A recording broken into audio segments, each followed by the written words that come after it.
तर राज ठाकरेंनी भविष्यातील राजकारणाचे संकेत दिलेत की काय अशी चर्चा आता रंगली आहे। बाळासाहेब ठाकरे यांच्या जन्मशताब्दी निमित्तानं मनसे अध्यक्ष राज ठाकरेंनी सोशल मीडियावर एक पोस्ट केली आहे आणि या पोस्टमध्ये राज ठाकरे यांनी बाळासाहेबांच्या आठवणींना उजाळा देत अभिवादन केलंय।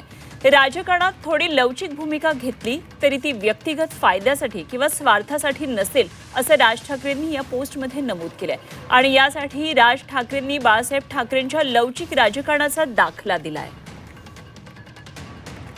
एकदा आपण पाहूया ग्राफिक्सद्वारे राज ठाकरेंनी नेमकं काय म्हटलेलं आहे। स्वर्गीय बाळासाहेबांची आज 100वी जयंती आहे। इतिहासात जन्मशताब्दी वर्ष अनेकांची साजरी झाली आहेत आणि होतील देखील, पण एखादी व्यक्ती हयात नसताना देखील ती लोकांच्या स्मृतीत राहावी आणि त्या व्यक्तीनं आज देखील एखाद्या प्रांताच्या राजकारणाला आणि समाजकारणाला आकार देत राहावं हे दुर्मिळ आहे।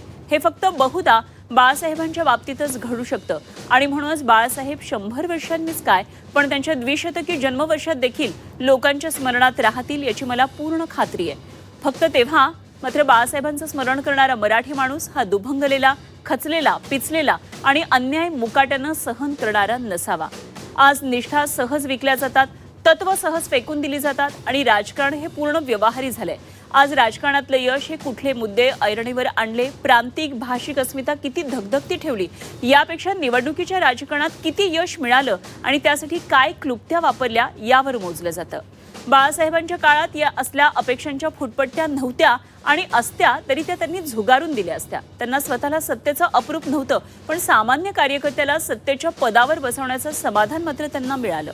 राजकारणात कधीतरी बाळासाहेबांना पण लवचिक भूमिका घ्यावी लागली आणि म्हणून त्यांचं मराठी माणसावरचं प्रेम तसूभर पण कमी झालं नाही, उलट ते अधिकच दृढ होत गेलं आणि हेच संस्कार आमच्यावर आहेत। मी एक शब्द आज पुन्हा देतो की आरपार बदललेल्या राजकारणात कधीतरी थोडी लवचिक भूमिका घेतली तरी ती माझ्या व्यक्तिगत फायद्यासाठी किंवा स्वार्थासाठी कधीही नसेल।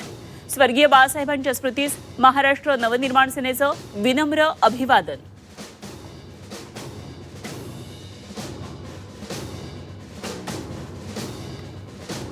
आणि मराठी माणसाच्या बाबतीत त्यांनी कधीच कॉम्प्रोमाइज केली नाही। त्यांची स्पष्ट भूमिका होती, महाराष्ट्रामध्ये मी मराठी आहे आणि देशामध्ये मी हिंदू आहे। महाराष्ट्रामध्ये जर मराठी माणसाच्या अंगावर आलं तर मी सोडणार नाही आणि देशात हिंदूच्या अंगावर आलं तरी मी सोडणार नाही। ती भूमिका राज ठाकरेंची आहे। मग सध्याच्या राजकीय परिस्थितीत या लवचिकता या शब्दाचा अर्थ काय काढायचा? आता ना लवचिकता वेळेप्रसंगी मला कळत नाही की ज्यावेळेला मराठी माणसाच्या हिताचा विषय येतो त्यावेळेला काही प्रमाणात लवचिक भूमिका घ्यावी लागते आणि तशा प्रकारची भूमिका राजसाहेब कधी कधी घेतात, ती मला वाटतं की चुकीची नाही।